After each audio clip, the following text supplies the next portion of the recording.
What's up, y'all? Welcome back to Dolphins Daily, your daily dose of Dolphins content with your boy, Chris Kane. Let's talk about the Dolphins. So, something we thought could happen, we've been talking about happening, is officially happened. Terron Armstead, left tackle for the Dolphins, is officially retired. We've been kind of hinting towards this for about a month now.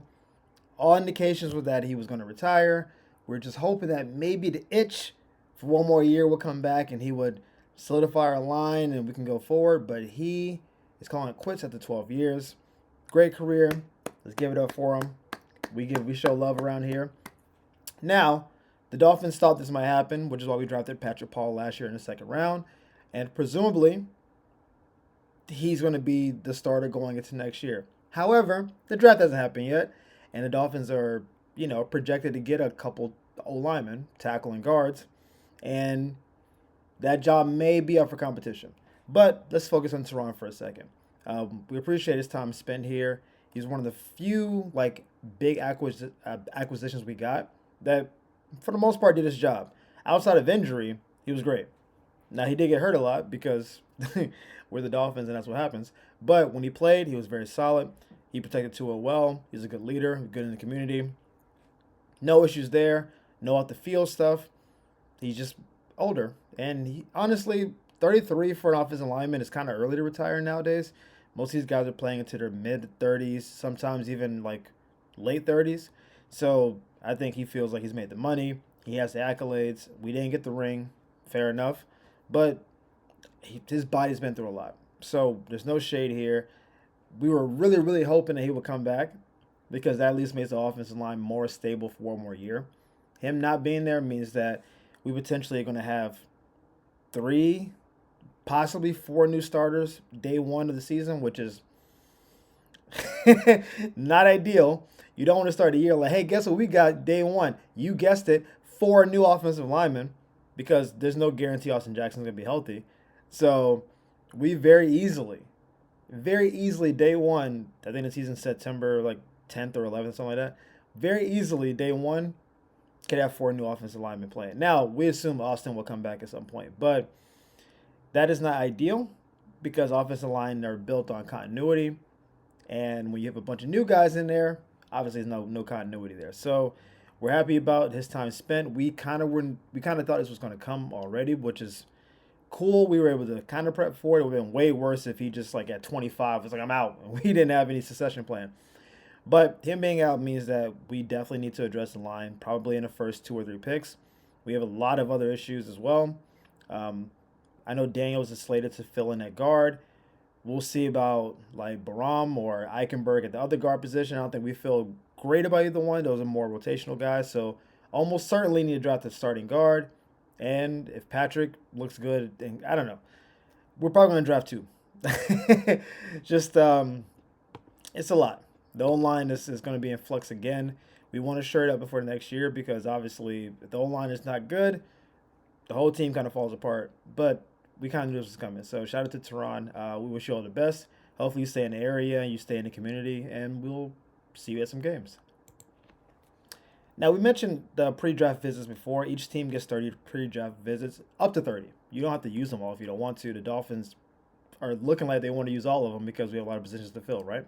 So we're going to have Alfred Collins in from Texas. He's a defensive tackle. Ginormous human being.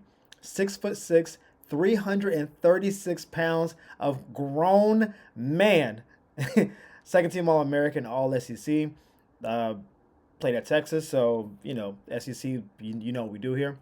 But he would obviously fill the position that Calais filled last year. He basically would just effectively take that job. He has a 1-2 grade, which means that he may be if we got him in the first round, we'll probably be reaching for him. Let's put it that way. But he may not be around when we draft in the second round. So he's kind of in that middle ground between basically pick 14 and pick 48. So if he falls, then amazing. We can get, let's say, O-line first pick and he's back around for round 2. That's fantastic. It seems more likely that we would have to either trade back a lot or trade back initially and then maybe trade back forward if we feel like he's really the guy we want. We're probably going to have to do some wheeling and dealing because a lot of teams need interior D linemen. And when you're as big as that is, and you're a run stopper, you can clog up the middle. You can also get a pass rush, and you play at a powerhouse like Texas.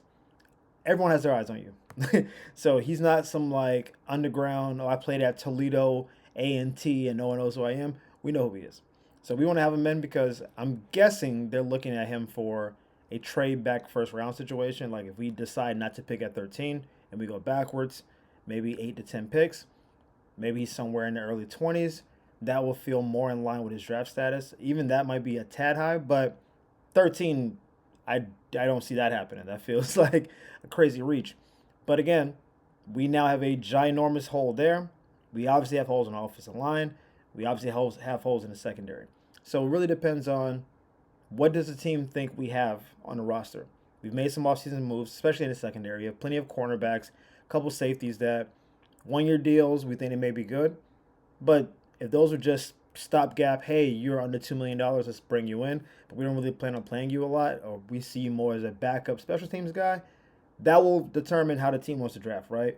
If we feel like we're really, really weak at those positions, then there are less good safeties than there are good defensive tackles, right? So there may be 4 safeties that people feel like are really draftable. There's up to 12 defensive tackles that if you got any of them, you feel like, all right, we did pretty good. So he's on the upper echelon of that, obviously behind like the Mason Graham type guys, but he's like in that next tier of people. If we think he's worth a late first, then we'll make a move. Ideally, he'll be there in a second, which would be awesome. But we're bringing him in, big boy. We need some help on the D-line, so we'll see what happens. And finally, talking about free agency, Jack Jones was a former corner for the Raiders, got let go today.